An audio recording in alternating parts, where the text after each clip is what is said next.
Blank Stare Part 2. Chris is Chuck. All right, Chuck. Thank you very much. All right. It's Chris, but anyway. Chris. I just did Chris. And many more. Make sure the television, make sure you have the record player on at night, the phone. Make sure the kids hear word. But wait, call within the next 10 minutes and receive a free copy of Kamala's Kooky Cackles. That's right, 6 full hours of ear-piercing cackles that the whole family can enjoy. Here's how to order. Good morning to ya. It is Friday, I believe. Is it Friday, March 22nd, 2024? We got another good show for you today. I got some updates from Denver, and let me get that ready to go here. Let's see if we can get that ready to go here. And Chicago. I'm hearing, yeah, we got the Denver babes here. Oh my gosh, the best looking set of anchors that side of the Mississippi for sure. You people in the Denver area are so lucky. These are some very nice looking news babes. I think it's Fox. Fox has a tendency to have some, let me verify. Is that Fox? Yes, it's Fox Denver. Fox has always got an eye for anchors, to say the least. So let's get into this. Yeah, I'd like to get into more than that. But anyway, let's see what's going on in Denver. And there doesn't look like there's much snow on the ground. I've been hearing they had like a big snowstorm there, but it looks like it melted or it's gone. You can see the grass in the background. So we're getting a couple of inches here today in northwest suburban Chicago. It's covering the grass. And whoa, what was that? What was that? That was some new sound I never heard before. Oh my gosh. Yeah, so let's get going with what's going on in Denver as they really started pushing theirs out into the streets. And it's like a tug of war there. Half the town wants them out of the shelters, and all your housing advocates want them back in the shelter because they're doing tents in the city like this. There are little encampments all over the place that now they got to control and clean up. So this is probably what's happening. This is what's going to happen in Chicago in another month or two, folks. So listen and learn. At night with an encampment near Outage Gardens. It's going to be swept next week. Taylor and Erica, oh yeah. Right now to find another place to live. But as Fox 31's Rogelio Mades learned today, some migrants prefer to live in encampments instead of city-funded shelters. He has the reason why and joins us live near Outage Gardens tonight. Rogelio. Yeah, Talia and Erica, these migrants told me they're not intent to keep living this way, but that legal work permits are their way out of this lifestyle. In fact, they say until then, they'll keep doing those odd jobs, collecting resources among each other, and that, in fact, the encampment itself is the way they're able to maintain themselves right now. Say what you will about Jose from Just One. Look at him. Underneath, he's hiding Scar. He's, they got a hell of they got like a little kitchen, commercial kitchen in one of these tents. They're surviving well on the streets. He showed us wounds he said he suffered from torture in his native Venezuela. He faces a new struggle now, though, finding somewhere to live. This is after orders were made by the city of Denver to clear out the migrant encampment at Outage Gardens. Lo que están haciendo es, he says what the city is doing is entirely wrong. People who live here, Jose says, don't want to stay in shelters. Sometimes they only serve meals once, maybe twice a day there, he says. How can you tell your child not to cry because they're hungry, he wonders. Martha Perdomo has been in the U.S. 6 months with her husband, daughter, and son. My 2-year-old son can't get into a shelter with his bottle, she said. I can't save any food for him to eat at night. The city has previously said they don't allow outside food into shelters as a matter of public health. The encampment, meanwhile, is a place where Martha can come to make meals for her family. Jose says the migrants have an entire system where they do odd jobs, clearing snow for business. businesses and cleaning car windows, for example, in order to buy food and Look at that. They got a big stockpile there. It's like camping in winter. Here at the encampment, they've collected a lot of food, cans, and fresh vegetables. For these folks, encampments aren't ideal, but their autonomy. Jose says a legal work permit would be a means for families to get off the streets and into their own home. I don't know how the cost of living is in Denver, but I don't see that happening in Chicago. Let's play another one here from Denver, and this one talks about how two different groups are fighting over where the people should be. Should they be in shelters or should be on the street? There's 50-50, one way or the other. Some people want them off the streets. Some people say they should be on the streets. Take your pick on which way you want it done, but they seem to be going back and forth in Denver, and as a result, not making much progress. So let's look at another report out of Denver. Encampment sweep, this being the city of Denver. It happened back in January, and a migrant advocacy group says the sweep should have never taken place because there wasn't enough space in the shelters there. And now that group is circulating some video that shows a part of their encounter with a city worker who said there were not enough beds. Fox 31's Vicente Arena is joining us now live with what he's been finding out from the city and from this group. Vicente.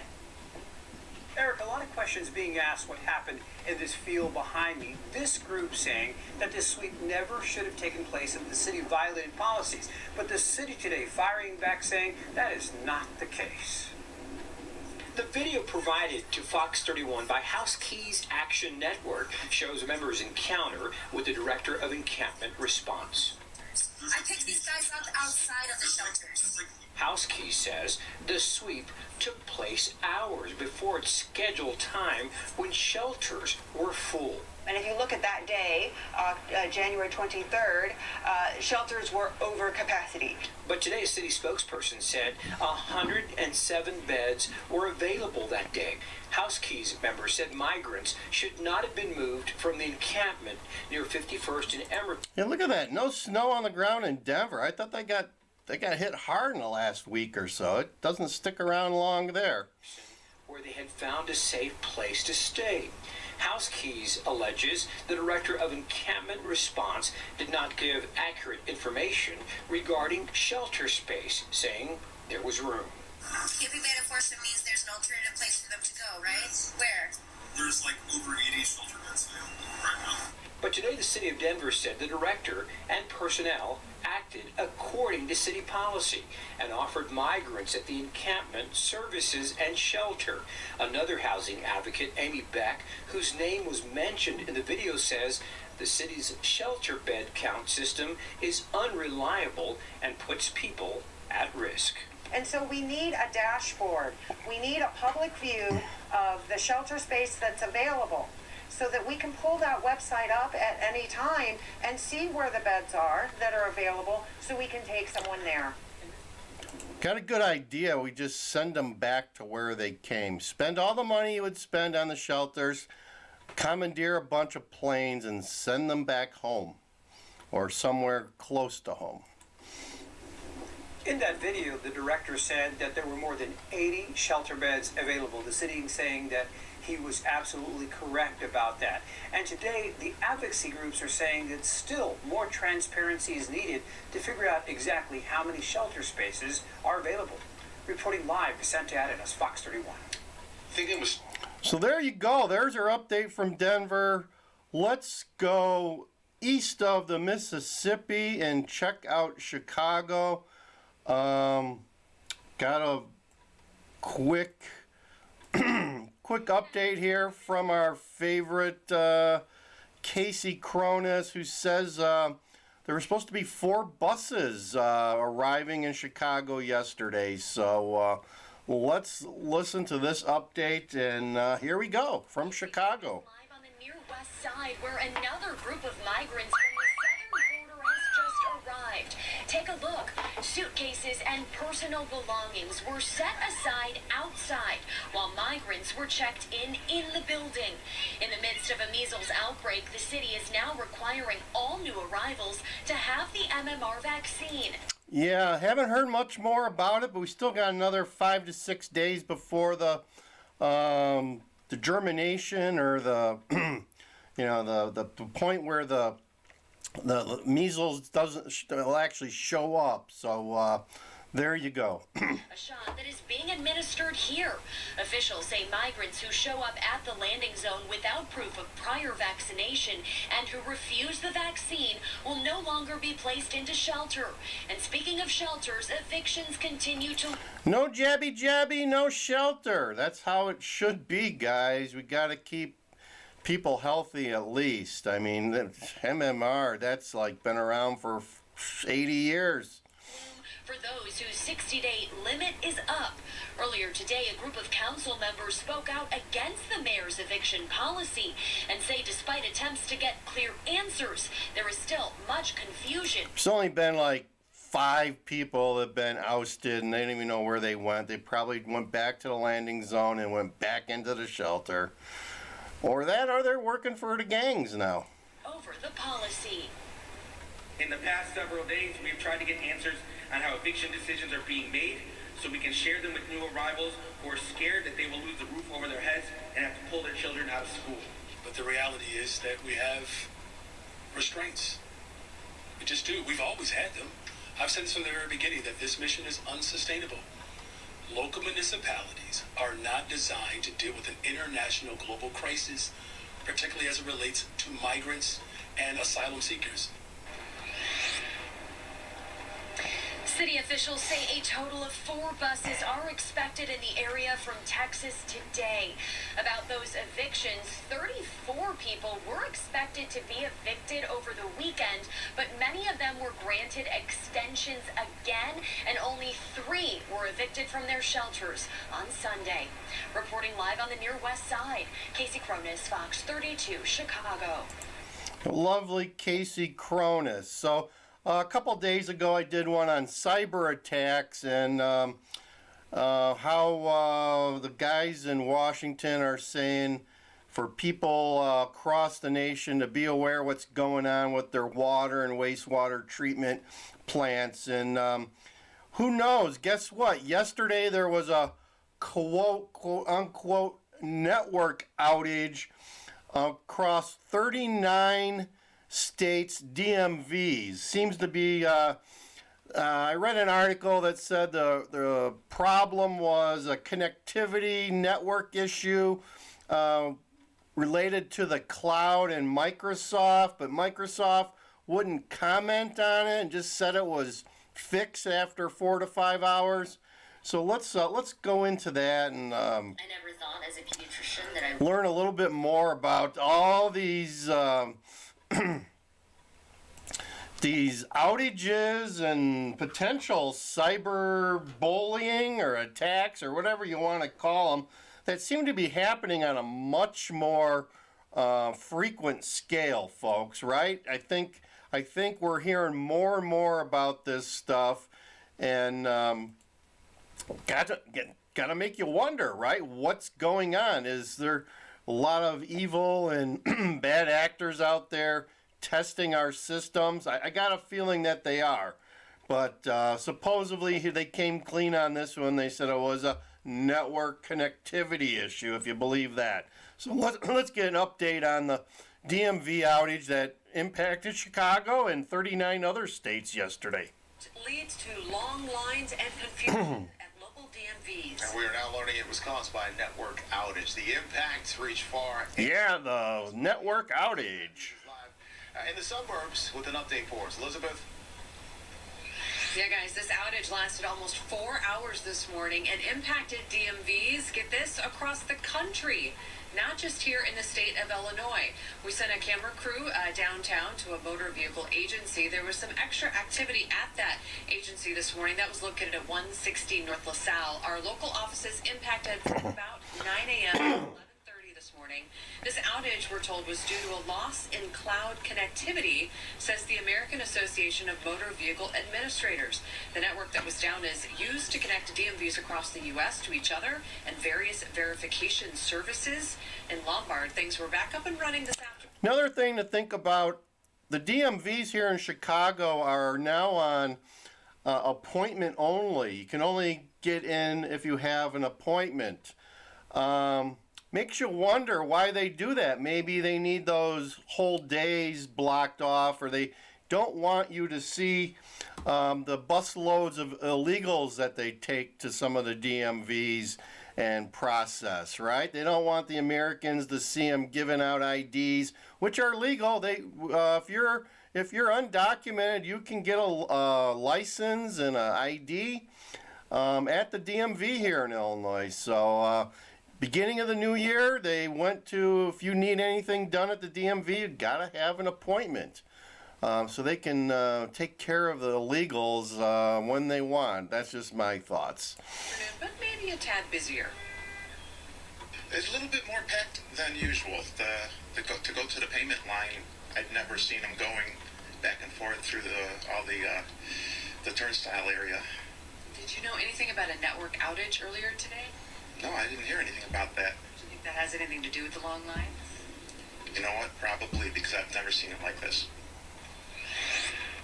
We heard that from several people when we got here earlier this afternoon around 2 o'clock, that there were some longer lines here in Lombard. Now, during this network outage that, again, lasted about 4 hours this morning, people were able to access online services at ilsos.gov. Still no word on what caused this network nationwide outage. Reporting live from the suburbs, Elizabeth Matthews, Fox 32, Chicago. Nickelodeon was in everything, but that worked. So there you go, folks. There you go. I hope that, I don't know if I left this other thing running here or not. Maybe not. But anyway, yeah, it looks like it's good. So that's our report for today. Where are we at? It's 32 degrees. We're 17 minutes in. It's 32 degrees here in Chicago. I'll show you one more video maybe. Let's see. Give you a taste of, where did it go? I don't think it's up anymore. It's snowing in Chicago. Northwest Chicago, we're getting about 2 inches. Up towards the border with Wisconsin, they're supposed to get 5 inches today. Let me play you. I'm going to play you. I've been doing some shorts lately. Check out our shorts on the channel, Land Cruiser Midwest. Let me play one here about Italian beef. Okay, we got some Italian beef going on here. Let's see. Let's see if we can get that to come up. Let's see here.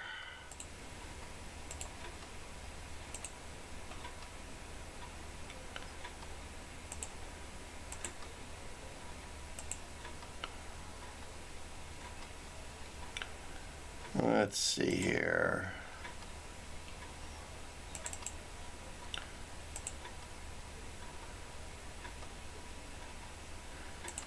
There we go.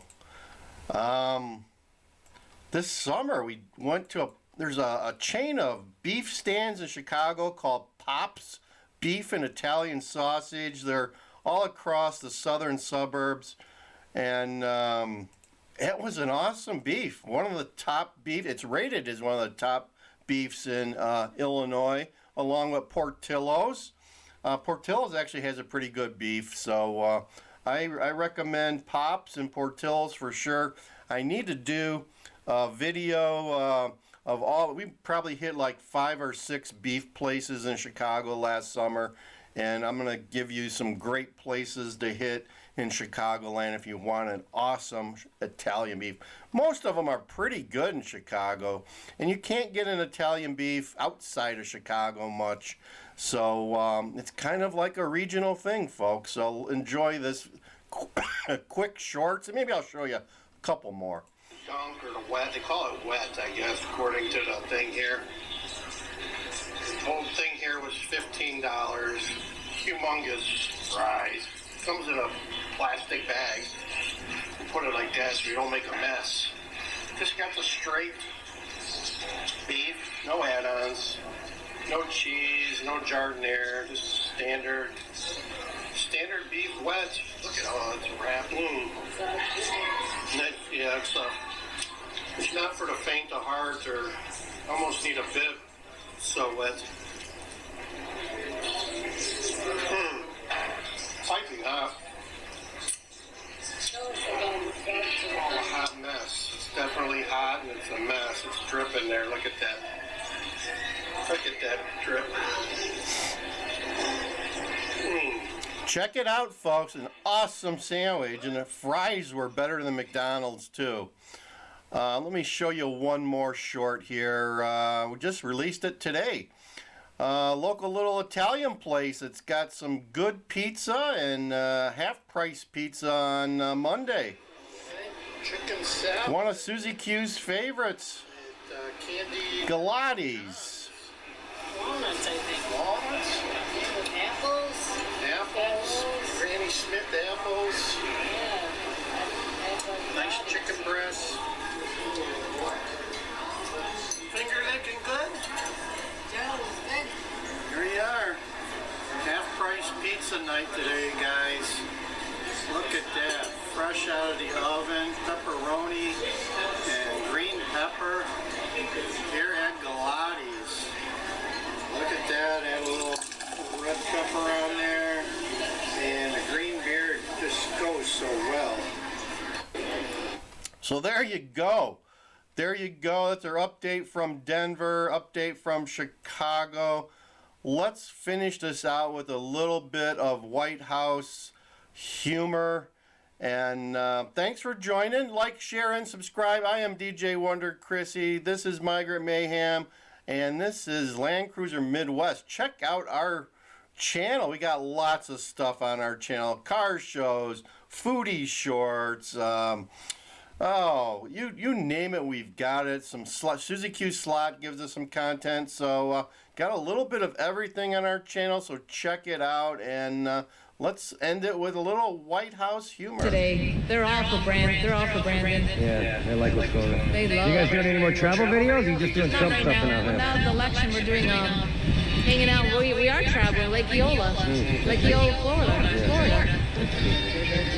We're hanging out with Jeff. Hanging out with me? Yeah. Doesn't get any better than that. We're traveling with Jeff.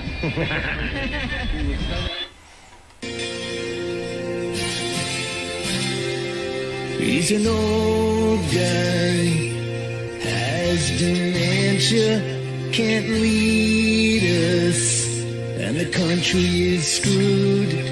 Tell some big lies, barely speaks English, sniffs children, and their mom's hair too goes the wrong way.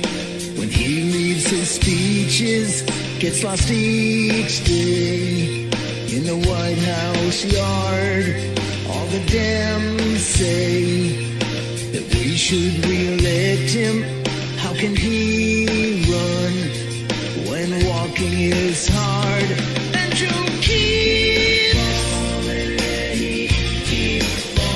falling, keep falling, keep falling, keep falling, and Joe keeps.